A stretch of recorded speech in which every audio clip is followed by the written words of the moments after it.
Welcome to the Unpacking It podcast, where we unpack sports, faith, and life with intriguing guests from the sports and entertainment world. I'm Bryce Johnson, and today we are joined by Jim Caldwell, former NFL head coach and assistant coach, spent time with the Detroit Lions, the Indianapolis Colts. He was an assistant coach with the Baltimore Ravens when they won a Super Bowl, and was also a head coach at Wake Forest. And I was over at the Joe Gibbs Celebrity Golf Tournament doing interviews, and so had the chance to sit down in person with Jim Caldwell, and he was awesome. Great guy, and so I think you're going to really enjoy hearing from him and just get kind of an idea of what it's like now that he's no longer coaching momentarily. We'll see what's next for him, but I think you'll appreciate him and his perspective today on the show. If you haven't signed up for our email devotional, be sure to do so at unpackingit.com. Each day, we send out an email that unpacks a current sports story, relates it to the Bible and our own lives, and so I hope you'll sign up for that. Also, in our podcast feed, we do a 2-minute timeout, which is basically one of those devotionals in audio form, and so I hope you'll listen to that as well. We got plenty of other great podcasts and interviews available for you on iTunes or Apple Podcasts or anywhere you listen to podcasts. And so be sure to rate our podcast, give us feedback, email me, Bryce at unpackingit.com, and we always love to hear from you. So right now, let's jump right in. Here's Jim Caldwell. I'm Bryce Johnson here at the inaugural Joe Gibbs Celebrity Golf Tournament at the Peninsula Club, and we're raising money for Game Plan for Life, and they've got an incredible field minister program, which is just allowing prisoners to go through a seminary program and to really become ministers to other prisoners. And so it's just an incredible opportunity that's taken place. And so this golf tournament today is going to be a blast. And right now we are joined by former head coach Jim Caldwell, coach of the Detroit Lions, the Indianapolis Colts, Wake Forest. And Jim, really appreciate you being with us here on Unpacking It. How are you? I'm doing great, and it's a real pleasure to be here as well. All right. Well, thanks so much. And so I guess first off, the off season of the NFL, some transition for you. How are things going, and kind of what's your outlook on kind of this next phase of life for you? Yeah, it's really been a great transition for me. You know, oftentimes you never get this kind of a break in coaching. So 41 years, I never missed a day of work. Wow. And only one day, actually, my son graduated from Wake Forest on a Monday, so that was the only day I was at Tampa at the time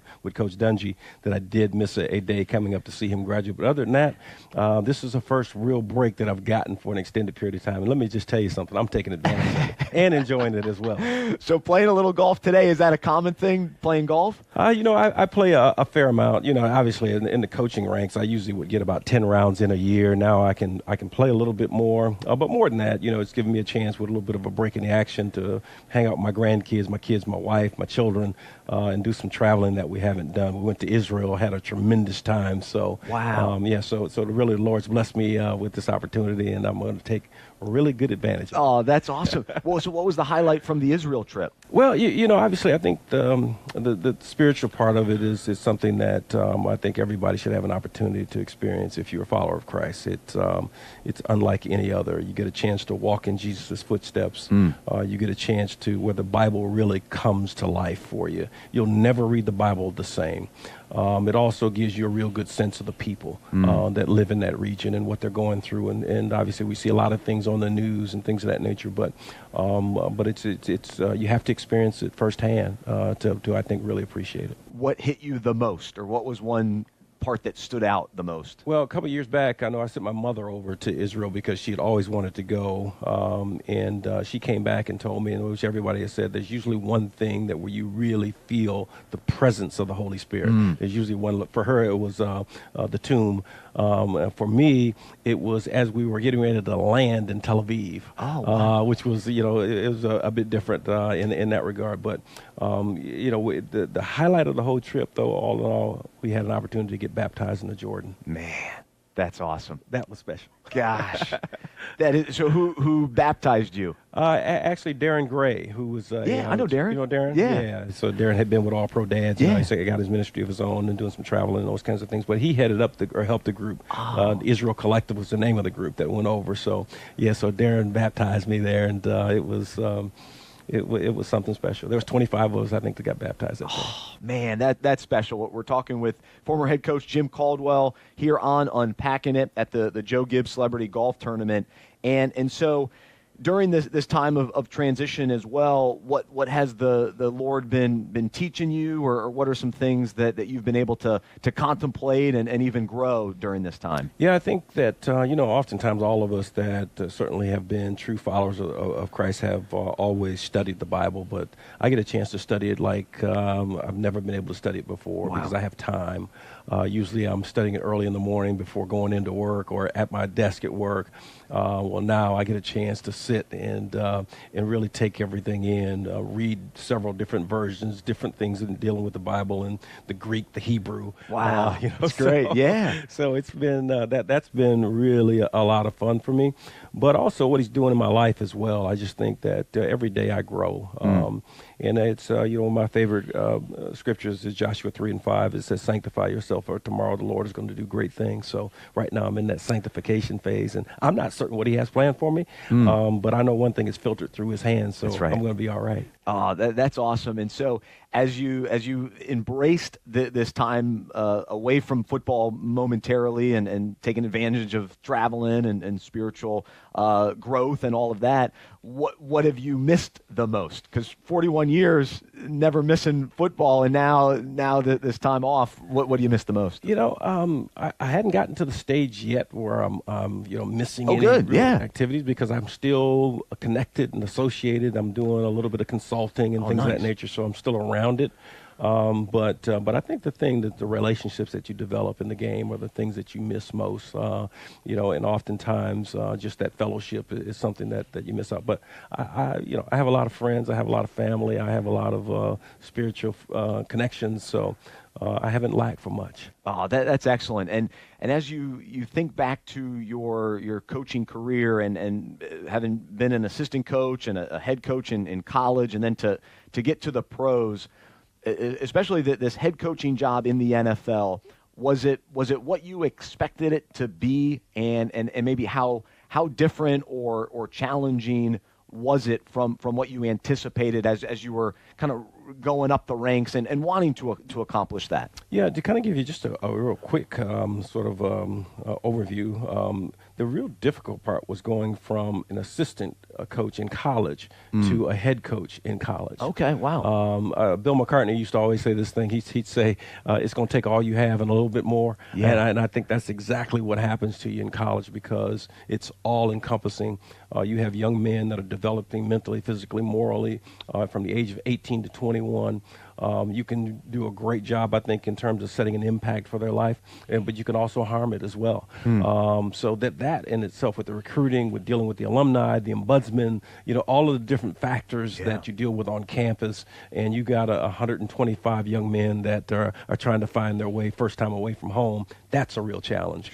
Going into the pros are a little bit different because of the fact that you just don't have that year-round recruiting aspect of it. And you also get a little bit of an off-season. There is no off-season in college football. It's constant. Yeah. Pro football, there's a bit of an off-season. So that part of it was a little bit different for me when I became an assistant, that you did get a chance to spend more time with your family and things of that nature. And even on weekends of game weeks, Friday afternoon all the way until the next day on Saturday, you never get that type of time off in college. So pros, the demanding part of it is dealing with all the different personalities, which is fun. But then also the expectations, there's not a whole lot of, there's not a whole lot of grace period in terms of putting some wins on the board. So, but it was real challenging, and it's a lot of fun, and I enjoyed it. Oh, that's great. And having been involved with both college and pro and decades of being a part of the game, where do you think both are at, both levels, college football and NFL? What maybe just kind of jumps out to you as, hey, this is really a great thing about the game on this level, but this is maybe a concern on kind of where things are heading? Yeah, I don't see anything but good things because of the fact that I'm a guy that's always understood the benefits of sports in a young person's life, and particularly in football. It's a challenge. It's probably the most difficult thing they'll do outside of maybe serving in the military, just in terms of the regimentation. It's certainly not like war or anything of that nature, but regimented in terms of the demands that are placed upon your life and the difficulties that you're going to face in terms of trying to reach the top of your profession.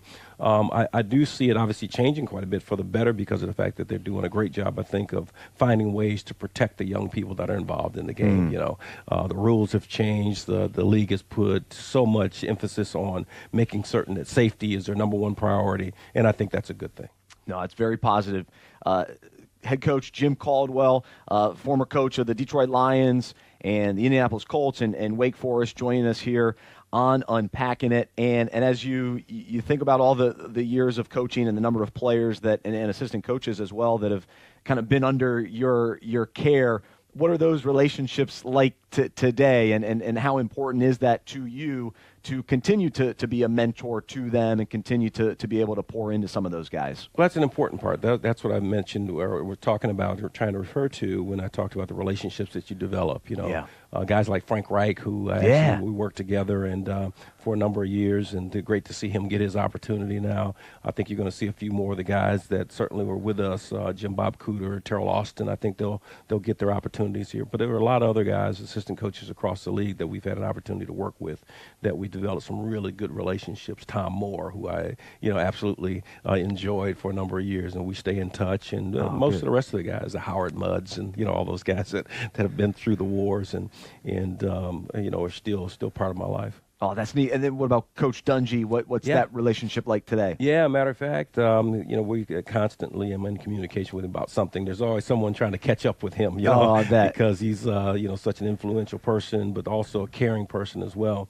I owe him a text here in a minute or two, but yeah, I do keep up with him. He's very, very busy, but he's also a great spiritual mentor. Oh, that's awesome. Well, Jim, I appreciate you taking a little time before hitting the driving range and getting out there for the golf tournament today.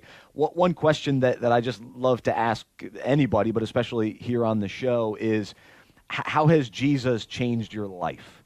It's a big question, a heavy question, but just want to kind of leave people with that thought from Jim Caldwell. Here's how Jesus has changed my life. Gave me a guideline to follow through his tenets, through his parables, through his beliefs. That's full of integrity, character, and discipline. And I think that was a direct connection for me in terms of sports as well. I grew up in a household where the great majority, my father's a minister, my younger brother's a minister. At one point in time, we had somewhere between 14 and 17 living ministers in our family. Wow. So I grew up, in what a legacy. Very strict Pentecostal sort of a setting, so you could understand that. But nevertheless, I think it was a great benefit for me. When I was growing up, I didn't look at it quite that way. Yeah. But as I got older, I realized that through the Lord, it's given me something that was pretty special in terms of being able to plot my course without a whole lot of disruption. And certainly he uplifted me in a number of different situations. Man, well, that's awesome. And thanks again, and wish you the best with the next phase and next opportunity. We'll see what the Lord has in store for you. But in the meantime, enjoy some golf, vacation, your family, grandkids, and all that. It's an awesome season of life. So thanks, Jim. Thank you. I want to share two big takeaways from that interview. And the first one is just how impressed I am with his longevity and his coaching resume. And the fact that he said, hey, I only missed one day in 41 years, just that consistency to be able to count on a coach day after day, year after year, decade after decade. And the other part of it, the fact that he was always hired as a coach. Maybe it was an assistant coach or a head coach, but he always had a job in football for all those years, for 4 decades. It really is remarkable. And you look at the journey that he went on as a coach to think that he got going as a grad assistant at Iowa in 1977 and spent time in college, kind of the college coaching ranks, Southern Illinois, Northwestern, Colorado, Louisville, Penn State. He then became the head coach at Wake Forest. Then he became a quarterbacks coach at Tampa Bay, was with Tony Dungy, then went to Indy. and was the assistant coach with Dungy there. They win a Super Bowl. Then Dungy retires. He hands over the reins to Caldwell. He takes over for a couple of seasons. He takes the team back to the Super Bowl. Then they kind of go a different direction at that point, and he ends up jumping on with the Baltimore Ravens in 2012 and 2013. He wins a Super Bowl with them. Then he gets a job as a head coach with the Detroit Lions, and even though they didn't have a ton of success, they still were relevant, and I think he got a lot out of Matthew Stafford. And when you look at their roster over the last few years, it's not like it's been loaded with tons of talent. I mean, their running game has been so inconsistent, and so he did a nice job in Indy. And so just the fact that, man, 40 years, really appreciate what he's done throughout his career, and we'll see what's next for him. He's only 63, and so he may be able to jump on another staff sometime soon. My other big takeaway, just about him and his personality and interacting with him in person, but then also just watching him over the years, is the fact that not every coach, not every leader has to be loud, boisterous, demonstrative, in your face, intense, in a way that you can feel or touch or see. You can be intense without having to do all of that. But Jim Caldwell was kind, gentle, peaceful, and very similar to Tony Dungy in that way. But I just acknowledge and recognize that there isn't just one way to be a head coach or to be a leader. And it's okay to be soft-spoken. It's okay to not be in your face or to have this huge personality and to take over a room. And so Caldwell was just humble and down to earth and talkative and just very nice to interact with. And it's not like he came in as, I'm this big NFL coach or former NFL coach. And I know he's not Joe Gibbs or even Tony Dungy for that matter, but he's had great success. He's won 2 Super Bowls as an assistant coach and has had a 40-year career, yet the humility and just the gentleness, it was refreshing. It really, really was. And so I'm a big fan of him and really loved the conversation we were able to have with him. And so the 2 takeaways, man, the longevity and the consistency and the gentleness that he lived out in person as I got to meet him. So I hope you enjoyed that conversation as well. Thanks so much for joining me today on the Unpacking It podcast. I hope you'll subscribe and be sure to listen to all of the other podcasts that we have, and be sure to sign up for the email devotional as well on unpackingit.com. Thanks so much. We'll talk to you next time. I'm Bryce Johnson. This has been the Unpacking It podcast, where we unpack sports, faith, and life with intriguing guests from the sports and entertainment world.